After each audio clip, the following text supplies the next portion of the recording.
Welcome, friends. I'm so glad that you're here today. I want to introduce you to a very special mentor, friend of mine. Um, Lawrence and I met Lawrence 30 years ago, approximately. It's been 30 years, Lawrence. And I remember I was a young martial art teacher, and Very young. my teacher, your student Anjali, recommended that I do an enlightenment intensive. For those of you who don't know, it's a 3-day deep dive Zen koan. You take a question, who am I? You meditate upon it from the morning till night in a dyad. And Lawrence was our master facilitator. And this was a 2-week version of an enlightenment intensive. Well, anyways, I was blown out of the water. I became on fire for truth and enlightenment.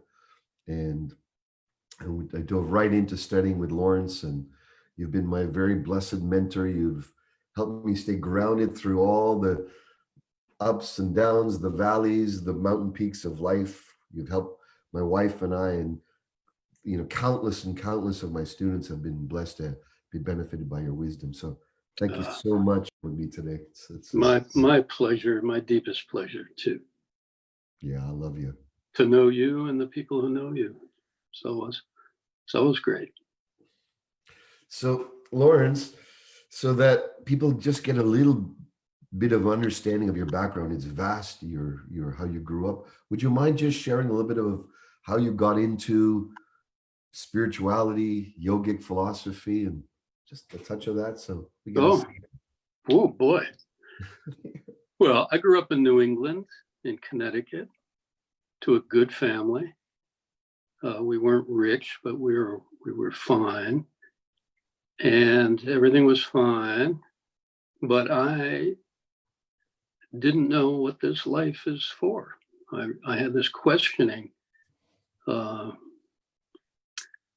kept dogging me. I felt some awareness of myself, and I knew I was in life, but I didn't know what it was for or what I'm here to do with it. So I got pretty depressed as a teenager about that.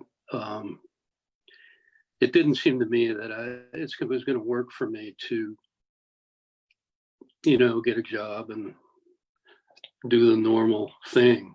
So as an alternative to depression and maybe taking my life, I set out on a mission. I made my purpose to be finding my purpose. And the nature of this life, I didn't know what it is. What I saw that people loved each other, but it felt like we were just relating at such a lower level of what we were capable of. I was confused about the amount of distress in life, the amount of suffering that I saw around me and felt within me. So, I looked into economics, I looked into politics, studied various different things, and I just felt eventually that personal development, I needed to dive deeper into myself and into the nature of reality to answer enough questions for myself to feel like I can be here and do what I have to do. And in a way, I was looking to have a normal life. It's not like I was seeking God or something great. It was, how can I be here in life and be okay and not just be another suffering person? So I looked into psychology. That was what was available in college, but I felt they were really limited. I felt that they were really studying disorder. I felt like they didn't really know the nature of the true individual. They were kind of studying behavior and disorder, and there was never any comment about who and what we really are. And that's what I was interested in. So I kept searching and eventually got out to California. My search led me out there. I started doing some therapies, and I began to be able to express myself and to process. But still, I was searching. I just really felt that the field of psychology did not have its finger on the nub of who and what we really are. So I was continuing to search, and it was the Enlightenment Intensive that turned me around. Now, for those listeners who don't know what that is, you could. Yeah, let's dive into that. I think that's very, very valuable because that's what you taught me to lead for many years. So Yeah, this is one of those things. It's just very difficult to describe in words, but it is worth Googling. Enlightenment Intensive. It's 3 days long. It's a combination of an intensive Zen practice of contemplating who am I. This is a very old tradition in Zen to do this. But the founder of this method, who I studied with, Charles Berner, he had the inspiration to combine this with diet and communication. So he worked out a format where you can contemplate who you are and then communicate to a partner.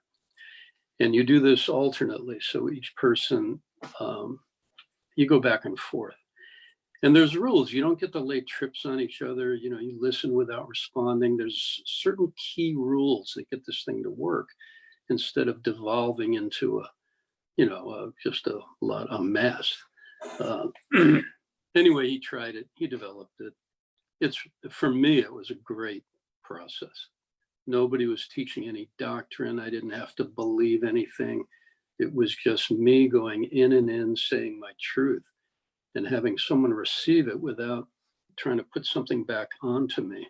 And I had awakenings in that process that brought me to who I am, and later brought me to deeper stages of what I am. This answered my search. This is what I was looking for, is the true me relating to the true other. And that really took a weight off my shoulders. I had a lot to learn. I had a lot of life to live.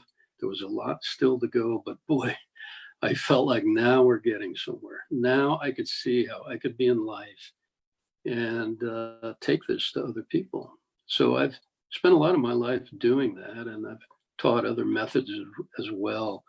But I am daily inspired by the connection between who we really are. I feel like that is the answer to the problems of life, the problems that we have. And this was my attempt to contribute to what we're doing here in life. I know some people are called politics and other things, and this spoke to my heart. And you've known me for many years. It's just led me around the world and led me in contact with so many wonderful people, and it's enriched my life deeply, and it still does. So that's how I got involved. I was a seeker, and then I began to find. And then the next, you start out a seeker and you start to find, and then the question stops being, what should I do? It becomes, where should I come from? And then you're just working on fulfilling this spirit that's inside of who you are, that's got to come out. So that's what I've been up to. thank you. And your search brought me to me, and you and I have had a very fruitful connection along these lines. So I know you're up to that too. It's been when I came to your first intensive, it was 2 weeks long. And I remember Anjali, who was your student as well, and what my other mentor, she said, well, you're supposed to do a 3-day version before you do a 2-week version of this deep dive. And then she said, well, you better ask Lawrence if he'll allow you. And you were very cautious. In fact, you were suggesting I don't, and just stick with the 3 days. But after the first day, there was no getting rid of me. Well, it was really Anjali that wore me down. I knew from experience that that really people should take 3 days first, see if they like it. But the spirit of Anjali and your sincerity kind of enabled me to make an exception. So here we are. So when you started your path and you dove into discovering and you woke up to yourself, who you are, what you are, how can you describe that to someone who perhaps has not had a direct understanding of who they are? How do we point them to have some resonance of what this could mean? Boy, I don't know. There's so, there's so many doorways to all of this. I think it starts with being honest with yourself and finding a space in which you can tell the truth about yourself. I think it starts there. I didn't feel I had a space, or school and church and home. None of those were spaces where I felt I could really tell the truth about me. And so when you never have a place that you feel you can express who you really are, it's very difficult to grow who you really are, or to connect with it, or to get reinforced with it. So, and I think it may be that I might have been accepted more if I had tried more, but I had my own resistances to revealing. So I think that's the first place. And theoretically, therapy or counseling or these seminars that are about this, these are meant to be places where people can go and they have a space that's safe enough where they can just start truth walking to themselves. And that practice brings you to your body, it brings you to yourself. If you go deep enough, it brings you to direct experiences of yourself. And you separate from the mind of all this other stuff you think you're supposed to be and all the rest of it. And this is a unique process for each person, but you discover that's you, it's just as valid as anybody else in life. You realize you've got a place here, there's something for you to do. And it affects how you want to spend your time and who you want to be with. You start wanting to be around people who can see who you are and appreciate who you are, and you start to want to let go of problematic relationships, struggle relationships, and build your life on a more authentic basis. And then it connects up with your work and what you're here to do in life, and it flows out from that. And I think some people are very satisfied with themselves in life and they're okay, and that's not a problem. Others of us, it was a problem we had to work out. So find relationships and find places where you can speak your truths and get it reflected back, and then you can go deeper. That's my simple answer. Thank you. So after you dove into, this enlightenment intensive process, and you had these, what we call direct knowings or direct consciousness or direct experience of your nature, then that led you down into the esoteric yoga path. Right. Could you share about that, please? Well, the man who developed the Enlightenment Intensive is named Charles Berner, and he died in 2007. But I really connected with him and began to study with him and serve him and live around him, and eventually was his right-hand man for many years. So this is something I dove deeply into, and he had studied with Swami Kripalu in the Kripalu tradition. One of the biggest residential yoga center in America is the Kripalu Center in Massachusetts, and this is that lineage. And he had his own intense searching, and he felt Kripalu, he just had a very deep connection with Kripalu, and he began learning esoteric yoga, Shivite yoga, this form of Kundalini yoga.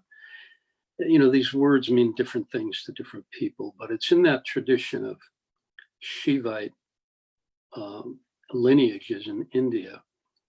And all that means is that these are the esoterics trying to experience the divine for themselves. They're not having families. Some of them do have families, but most of them don't have families. They are seekers of truth. They're trying to go deeper into the esoteric nature of this reality with their own life. So I was up to that for quite some years. And he taught us surrender meditation, which we practiced. And it's very deep stuff, and it does separate you from normal life after a while. And so I had many adventures in that. But whenever you're involved in a group, whenever you're studying with someone else, you can really learn a lot. But there's many potential problems of projecting parent stuff, group dynamics, cult tendencies, cult abuses, power abuses. We had our share of that. And at a certain point in your personal growth, you need to dive, you need to go beyond that. There's going to be a stage where you outgrow the nest and it's time to separate. And so I went through that process. And so I've been teaching on my own for many years. People have been helping me, but I stopped living closely around other people like that. And it was good for me. I feel, at a certain point, you've got to face life directly, and you can be very grateful for what you learn, but it's some people's destiny to stay with a group for a long time, but for others of us, it was necessary that we leave. You actually wrote a book a few years ago that you gifted me on cult dynamics and clearing cult dynamics from what you've learned from all those realms. And one of the interesting things that came to me from reading it was how you shared that there's actually great value in these type of circles where you're removed from ordinary life and you can actually create verticals of growth, but other areas can be suspended. And would you share on that? Well, this whole topic of cults and cult exiting, it's very involved. And I think it wasn't really a book I wrote. It was a manual for clearers. And it's available if someone wants it, but they're not going to find it on Amazon.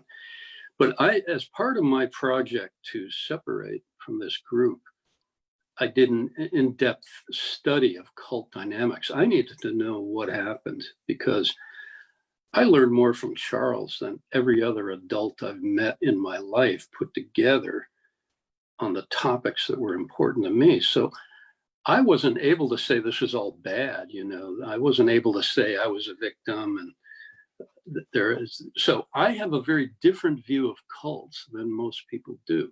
It's kind of a derogatory word in America now, in the West, but I see it differently.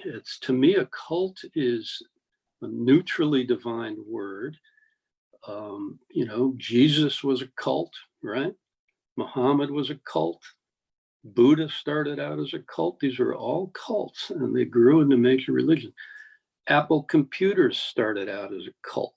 So I in some way am interested in, whenever I hear about a group who's separated and they're really experimenting and really trying something new, I immediately get interested. So I feel that a free society allows for groups to step aside and do research, whether it's business or spiritual stuff or personal growth.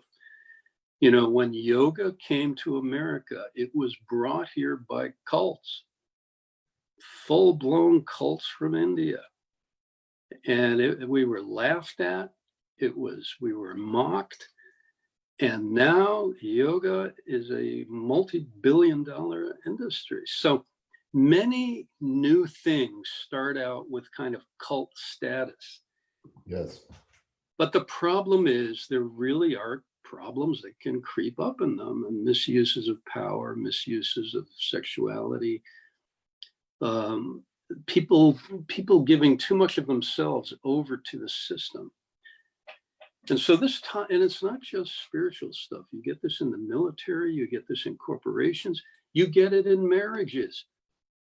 Many people experience a marriage as a cult, and they have to claw their way out of it and recover themselves because of what they've been living under for 10 or 15 or 20 years. So this is how I think of that term, and I go out of my way to explain it because I think we need to talk about it in a mature way, that there are many benefits that have come from cultism over the years, and there's been many damaging things as well. And so it takes artistry to be able to be in a group and contribute to the group and learn and help fulfill the purpose of the group and not lose yourself so much in it, and to know when it's a good time for you to leave, if you need to. So this is an interesting subject. It was important for me to do the research personally. And it's made a great difference for me. I feel that when people do have a cult experience and they don't seriously research it afterwards, they will tend to repeat those patterns in the future. So there's definite tendency about that. So I got tremendous fulfillment, relationships, teachings, experiences from my time with Charles. And I learned a great deal after I was out about unhealthy group dynamics. Thank you. And I go out of my way not to repeat this stuff with my students. I let my students have their own life, and I serve them where I can, but don't come live around me and want to ask me what to do every day. I think that's a valid aspect of spiritual maturation as we move forward in this time now, that we need to, in a way, spiritually adult ourselves. There was a time and an era where we needed to subjugate and allow, if you will, our inner self to surrender. And that's also coming from many of the old models, or traditional models, not even old, traditional models going back from many cultures, especially in the Indian culture, where one totally surrenders to the guru. And the idea is that when you totally surrender to the guru, you're surrendering to the divine aspect within them. And that relationship, if you will, infuses an awakening or stimulates an awakening or an energy response that allows us to continue to evolve in a more natural way with less willpower. So this is, you share, this is part of, I know, one of your foundational teachings is to move away, or not move away, but when one is ready to go from the traditional yogas, which are all willful, moving towards a more surrendered way of yogic practice or yogic union. This is many of the folks in my circles, they don't even have an understanding of this, I believe, a major distinction in yoga. Would you mind fleshing this out? What is willful yoga? What is surrender yoga? Well, that's a big question. And in the lineage I was taught in, these are really taught as two different paths. And, the willful approach is considered to be that you are not so interested in the esoteric inner world of things. You're looking to have a better life. You want your life to go better. And you want to have a family and a career and be successful. And these are considered worthy aims. And it's up to you to willfully learn to live right, live better, live more pure, and succeed, and actually to find who you are, and to find what your gift in life is, and to go do it. And the thing is, this takes so much energy to do this, really takes a lot of energy to have a career, a family, a life, to look after your family of origin, to stay connected, to raise kids. These are just, this is not something you can do on the side, you know. So there are some folks who don't want to go that way. And in the willful path, it's understood that you will be doing deliberate practices to clear your mind and center yourself and all of this. But they are basically coming from your desire to protect your family, yourself, your country, to do your duty, to support your family. You're dedicating, that is your surrender. Your surrender is to those things. You're giving your life over into service. And it includes giving your gifts into life and following your destiny and experiencing who you are and all of that. Now, another approach is what the monks and the hermits are up to, where you let go of those desires and you cultivate surrender to God. And that is the ultimate teaching of just about every religion you come upon. And the big question is, what does it mean? What is this God thing, and what is surrender? What is surrendering what to what? You know, how do you keep this idea of surrender to God from being this idea, from being this doctrine or this cult of, you know, we're going to play monk here, or, you know, get into the lifestyle? What does it actually mean? This is the discovery, and it is a profound, I consider it the final frontier. I think it's where things go if they go far enough. But it demands from you, and it's, you run into your own confusions, your own patterns. And I was never really interested in doctrine for doctrine's sake. I wanted to experience these things through practices. So Charles learned from Kripalu, and he taught myself and some other people about this surrender meditation, where you're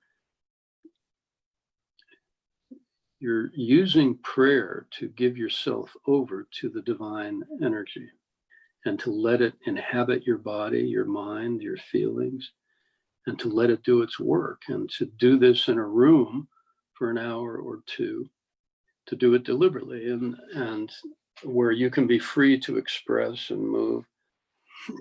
And then you come out of your meditation room and you try to hold it together. You do your work,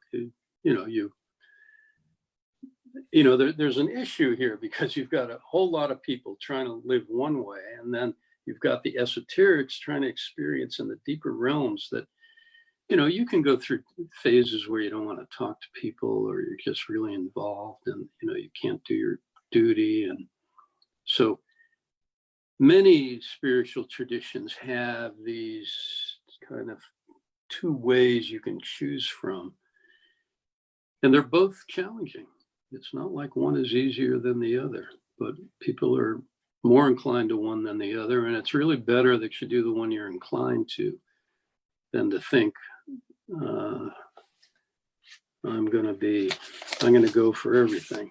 So, and as you know, in India, they consider this a multi-lifetime project. You know, in the West, there's an issue because, you know, but we want stuff now. And yet the project is very vast. And so I think the longer term project is more realistic, and do what you can do here and say thank you. I want to share about the distinction, the way I understand it. And that is that in willful yoga, the ones that are very popular here, hatha yoga, the physical yoga, the breath yoga is becoming more popular, pranayama. That in Willful yoga, depending on the school, the teacher, the lineage, they have their own set of practices, their own set of tools, a way of consciously working and administering these practices, going through this particular yoga routine, this sequence of moves here and there. There's the will that you engage in, and you're engaging discipline, restraint, austerity, but it's all using your own willpower, your own power of choice. And as you know, I've been involved in the forms of willful yoga, martial arts for many years.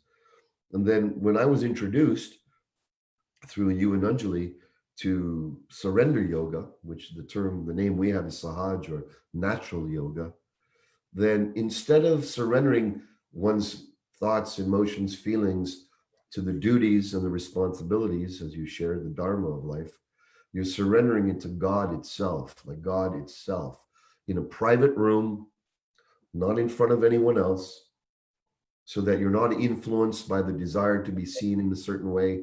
You can allow yourself to flow, you can allow whatever moves, but through the process of surrendering to God, the prana, the energy, comes closer to the center of being and stimulates the Kundalini. Or this is the big sort of, what is that term in the West? A lot of people have all types of ideas, but from my understanding, is that the Kundalini is a strong evolutionary arm of the divine, the aspect of the divine, that then takes over the will. And rather than you trying to figure out what is my next yoga, what is the practice I should do, it spontaneously takes you through the exact order of purification.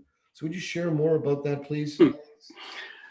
Yeah, it's Because very few people even know what this even is.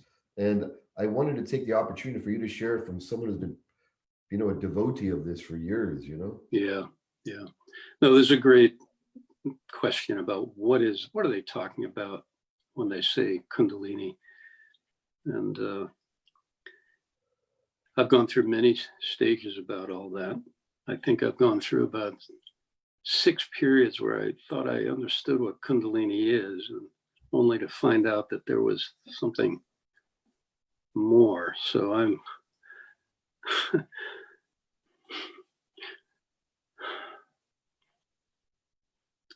how to describe it?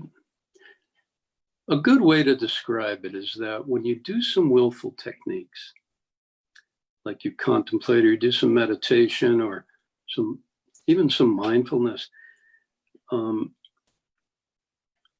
you eventually start to come to yourself. If the practices are working right, you start to come to who you really are. And with Hatha yoga practice, this is why so many people like Hatha yoga practice, because through the body and the body's energy, you come home to yourself. And it's like, thank you.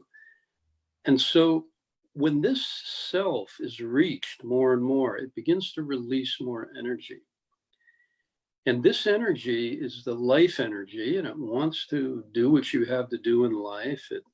It can awaken other forms of artistic expression or relationship expression, can carry you in the next phase of your life. And this is all a big win. This is a big win for people to come home to themselves and their own energy, and to get connected with life and what they really have to do. Well, if this process goes on, if someone continues, then it begins to awaken these deeper energies, which become more spontaneous. And one of the classic forms is what's called pranatan in yoga. It's where you get this spontaneous shaking, and afterwards people say, I wasn't trying to make that happen, it was just happening, and I was letting it happen, and it was taking me. Well, you begin to go into relationship with this energy that wants to occupy you. There's this, it's as if something is occupying you energetically, and it's wanting to move your body, it's wanting to think thoughts, it's wanting to work with your emotions, it's wanting to put your body in certain postures. So you get this tremendous world opening up of your relationship with your life energy and this deeper energy, which is different, and it's divine energy. And it's basically wanting to occupy you and bring its divine expression through you. And this is why at every stage, it runs into your desires, your will, your insistence on the way things should be. And you get these crises and you get these choice moments to either hang on tight or surrender. And if you surrender, this energy can do more of its work in you and through you. Now, in its more released forms, Kundalini can be frightening. There's many stories of people going half mad about it and experiencing all kinds of wild phenomena. But to me, the purpose of all this is not to have a lot of crazy experiences. The purpose is to cultivate this divine relationship. And it eventually becomes what in the Bible is called the Holy Spirit. You eventually can realize this is what they're talking about. This Kundalini is India's name for the Holy Spirit. But there's so many stages of this, and it's controversial because a true Christian would think that you could only experience that in a relationship with Jesus. But in my experience, and I've had a relationship with Jesus and still do to some extent, I don't consider myself a Christian, but in my process, I've reconciled what they're really trying to get at here with this thing. So this is the journey, and it's not like, what's interesting about this is you can experience yourself to where you realize that you're not evolving. You're an unbreakable, you are something beyond death. You are a piece of perfection in your true nature. Now, when you get down into the duality and you get sucked into a body with emotions and human failings and instincts, you get a complicated situation. But eventually you realize that you're not evolving, but something seems to be evolving, and this Kundalini is the agent of it. And what's evolving is the state of one's relationship with reality or with otherness. You definitely experience a relationshipal thing going on that's being evolved. So where you had conflict before, you may have peace. Where you were looking for love before, you may start just coming from love, and you abandon all these fights and struggles and normal human issues. Now, you may still have some of them, but the more you drink of this divine energy, the more, you just feel you've solved the mystery here, and you can just live your life and give from it. So what I'm talking about is way beyond doctrine. It's way beyond religiosity, really. It's a personal development and it is challenging to talk about. It's the most powerful growth technique I ever experienced, but it's very difficult. And many people get interested, and they start taking up that path. But after a while, they realize, actually, I'm interested in living a normal life and having more peace. So, because there's a crisis in growth, crisis in purification, crisis in attachment, right? You bet. Where it's Good. like, if I keep going, will I have my relationship? Will I even care for my career? Will I even have care for my children? Or all the things from my experience that I've taken for granted as I continue on the path of surrendering to the divine and this relationship. It's like everything becomes in question, is what I've experienced. This is why it's so difficult. People say, I want God. Yes, sign me up. But you keep running into your ignorances and attachments and desires. And we think we are these desires. This is one of the big de-identifications which happens in this process, is we are identified with these desires. I want this, I care about, I don't want to be misunderstood, and I want security and all the rest of it. So you come up naturally against those, and these are the places where many people say, yeah, I'm gonna, I think I'll set aside this esoteric project for now. And there's nothing wrong with that. It's there's no race to be run here. It's just that it's a constant question of, am I going to open to the divine and respond to that? Or say, later, I'm going to do what I need to do right now. And I've done plenty of both. I'm not someone who's just, gone like this. I've tended to have had breakthroughs in surrender. And these breakthroughs have pushed me into life even more than ever. I thought I was going to just, go on out, but every time I've really broken through, it's just pushed, God had other plans. Oh, but I've accepted it more now. I say, okay, all right. And I feel very, I've had enough wins so that I feel however long this needs to take, it's okay with me. I feel so blessed in so many ways that I'm satisfied to a certain degree, even though I know there's a long process ahead that could go on, and I don't think about it much anymore. There's a quite popular book out now, and I believe it's called The Surrender Experiment by Singer. Oh, that's not so new. That's been out for a while. And that whole, body of work, and you can hear many other teachers and teachings moving towards less willful, at least some I've seen. Yeah. More towards surrender. And one of the distinctions you made a long time ago that really struck me was, don't just surrender. If I just say I'm going to surrender, I could surrender to higher entities, which could not be necessarily, or that might seem elevated. I could be surrendering to aspects of my mind, thinking it's the divine. So, or I could just surrender to nature, but what does that mean?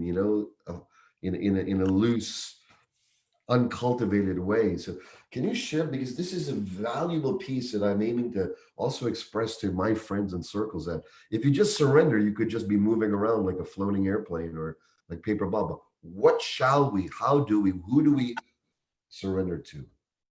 Yeah, well, this is the big mystery, part of the big project of what does it mean? And how do you do it? And first of all, you need to have some sense of yourself. You need to feel yourself somewhat. And when you're in touch with yourself, you realize that I have this body, I have this mind, I have these feelings, and I have this life, and I have a choice. And I can offer this over to the divine or not. And it's an interesting experiment to do that. Well, how do you do it? Well, you do it through prayer to begin with. Now, I've experimented extensively with this, so prayer is not too popular among some people, but it comes down to your intention. Your intention makes a difference.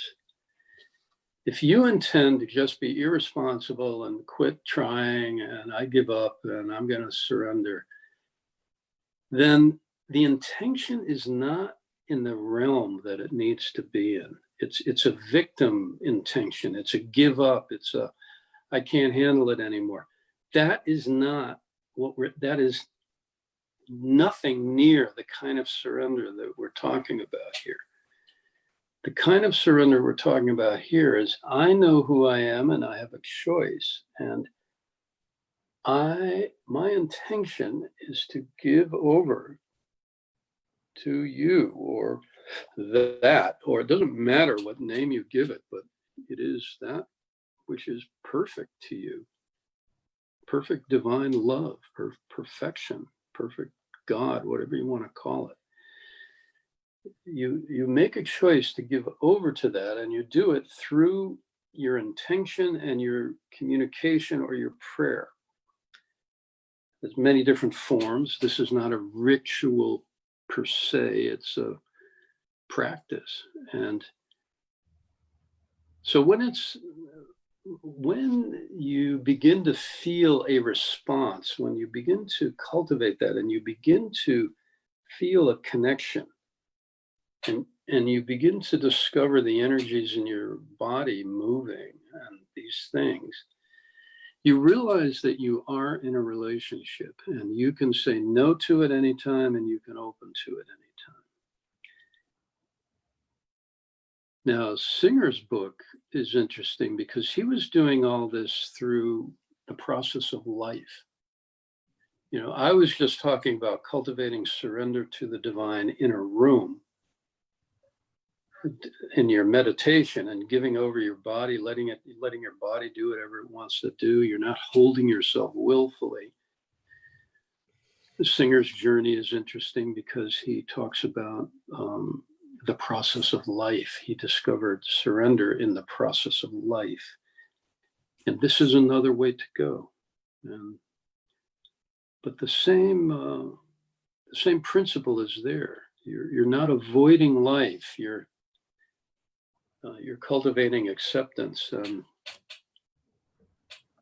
giving over to other forces, not just your mind. Thank you. Here we are in this very unique time on the planet. Most of the world are choosing voluntary quarantine.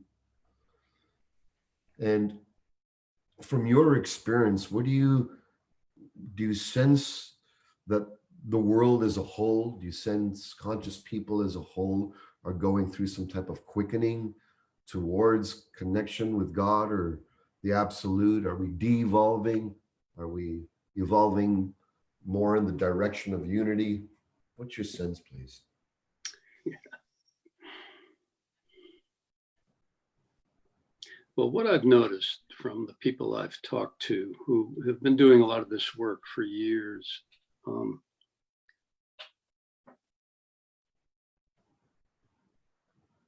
they've been experiencing coming home to themselves more. They look noticeably more relaxed. You can see layers of stress have fallen off from some of these folks. And it seems to be having a profound effect on many people that way. And because most people are not in a tragic situation. Of course, the people who are losing family members, they have this tragedy to deal with, and that's a different process for them to go through. But many of the people I know, I know two people I think who have had the virus. They both got through it. None of my students, two of the students I have had it. But for the most part, people have been sheltering in place and starting to feel like I'm amazed at how much I run around and how noisy the world is, and people are reflecting on living differently, and it does seem to be having that kind of effect. Now, this thing about evolution, I don't know. I'm going to preface what I have to say by saying I don't know.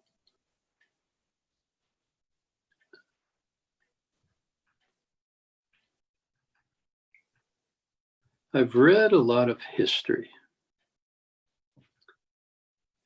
And from the perspective of history, this virus is not nearly as damaging as many events that took place in the 20th century. For example, like World War II or the Spanish flu. So, but because the world is so connected, we're all going through it together. We can talk to each other and all of that. But it really seems to be having an effect on people's consciousness. And we'll see what comes of it later. You know, many families are stressed because somebody's lost a job and they're going through all that. I feel this is a time to come home to who you are and reassess what's important. To,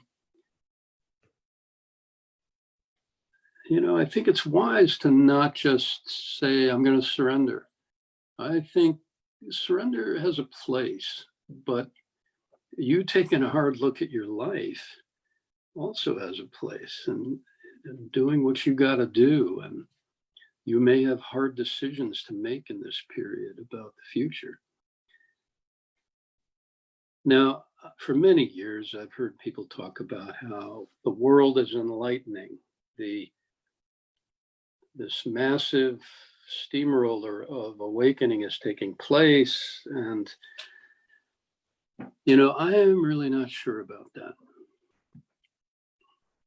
And the reason is because historically, there have always been people interested in this kind of work. They've been interested in going deeper, but they've been a minority. And we're still a minority.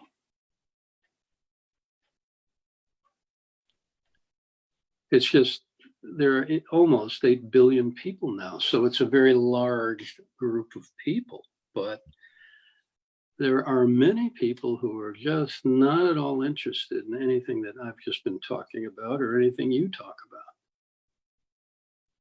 about. And you know, there's a lot of other ways to live in life, and there's a lot of other people out there doing it.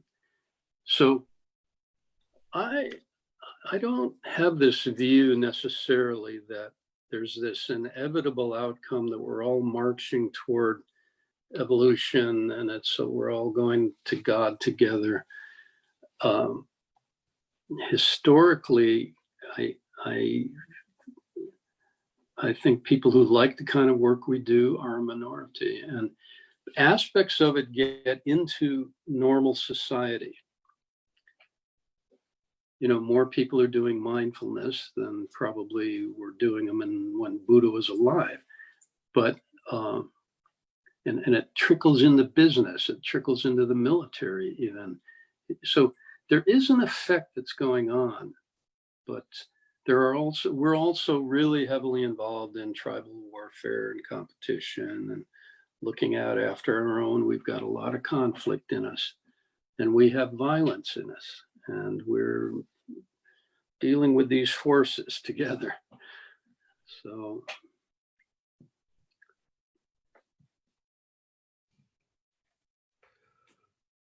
what's your I'd really love to know just what's in your heart to share to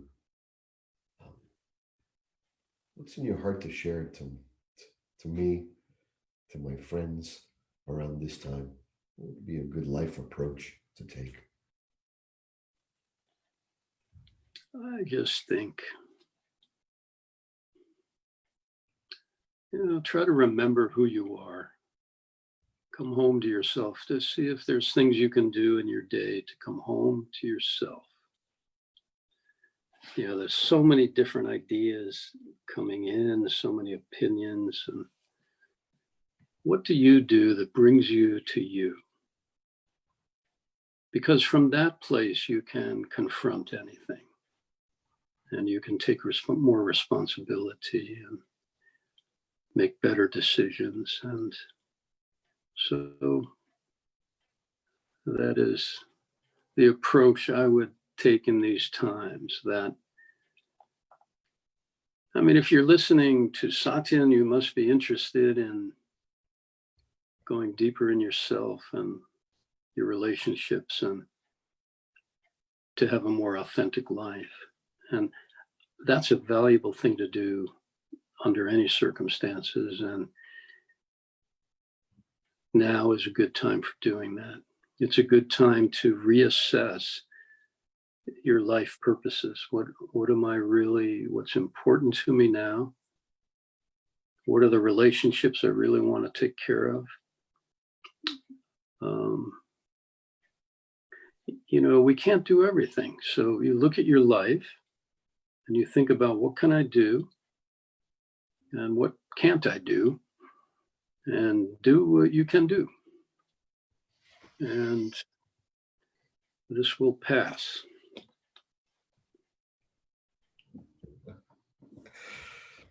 I don't want to just thank you for today. I want to thank you for 30 years of being by my side, just being a solid pillar of heart. And I love you with all my heart and soul. You've enriched me to the core. My friends, everyone who's listening, this is you. We've literally scratched the surface of the depths of sadhana that Lawrence has shared with me over the years. And I'm just so very grateful that you took the time to come out. I know you don't do too many interviews and such, but your wisdom and your heart is really felt and appreciated. I love you very much. It's been a pleasure seeing you and doing all these 30 years. We've had many adventures together, too many to describe here, but it's all a blessing for me, Satya. Thank you so much. All my love. Thank you, those of you out there who I haven't met. Thank you for attending and sharing this with us.